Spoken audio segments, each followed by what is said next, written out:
Okay, now the lag shot wedge around the green. Let's look at little chips and pitches first. It can be really helpful for that. I'll show you the principles. Then bunker play. Sure, you can practice the lag shot in the bunker, but there's an adjustment you have to make it address, and I'll show you what that is. Well, there's Thomas Pieters on the left, great European player, and Luke Donald on the right, one of the really top short game guys to ever come down the pike here, certainly in the last 25 years or so. So let's see how they do it. This is a little bit longer pitch, but you'll notice even though the camera's a little fuzzy, the club is staying in front of Thomas's hands going back. So many people get that club here. Very, very difficult to recover. In fact, you have to be handsy to recover. And as I'll show you with the lag shot, it's pretty difficult to recover if you do that. So job one, keep the club in front of you. It's so much easier to just turn your body and return it back to the golf ball, as you see Thomas doing there. And number two, when you've got a small little pitch, you're not trying to hit it that hard. You want touch, so you don't want to have tons of lag and squeeze and compress the ball too much.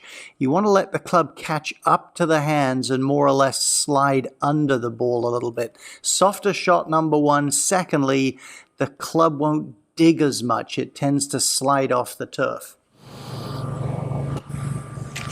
That's the sort of contact you want. You have much more margin for error when you let the bottom of the club slide more along the ground. You'll have a mark that probably be about 5 or 6 inches long.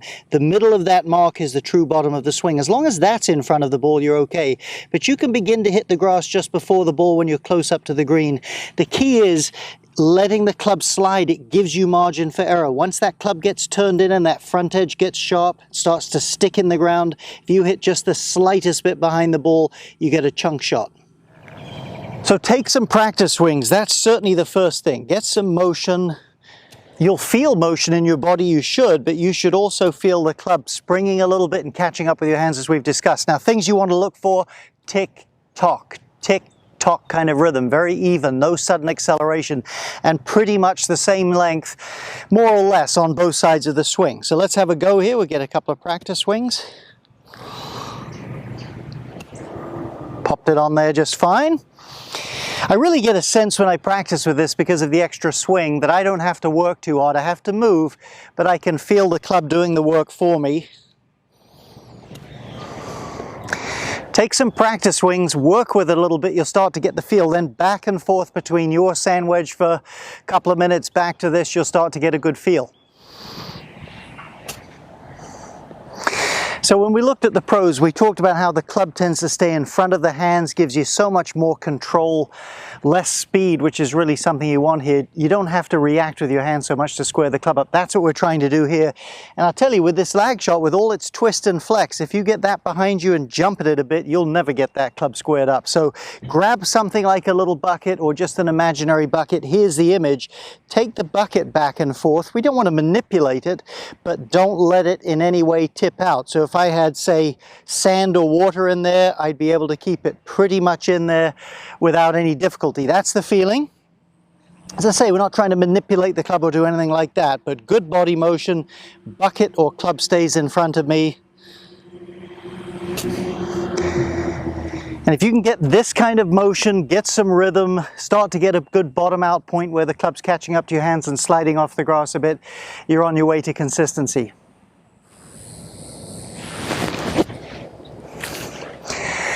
Well, for good bunker play, you've got to have a consistent divot pattern, and most of that divot has to be in front of the ball. There's a specific reason for that. If you can do that, if you can get a good consistent divot pattern in the right spot, you'll be a good bunker player. Let's have a look close up at exactly what we're talking about and that adjustment you have to make when you're practicing with lag shot. So here's what a divot would look like, and this is about the location of the ball to the divot. So you certainly want to get safely in 3, 4, 2, 3 inches behind it, so you make sure you hit the sand.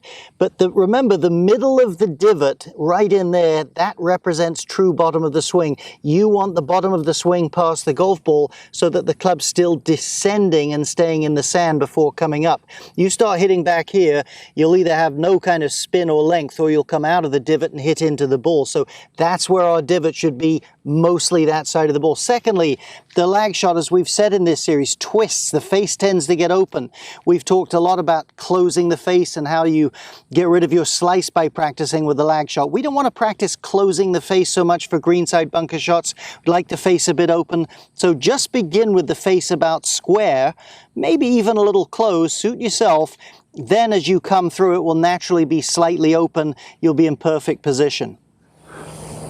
So basically what I tell people in bunker lessons is the reason the pros are such good bunker players because they have such good golf swings. And when you have good lag, good positions, you're going to tend to hit the bottom out point in about the same place each time. And again, good lag helps you hit the divot mostly past the ball. So you've just got to get your good golf swing over it. Lag shot helps with that. Let's get in there and have a try. I'm going to square the club face all the way in here, feel the club load, and just get a good flow. And get my divot mostly in front of the ball. Ball starts popping out. Have to experiment a little bit with just what the right angle is for you in terms of club face. She'll make some real progress.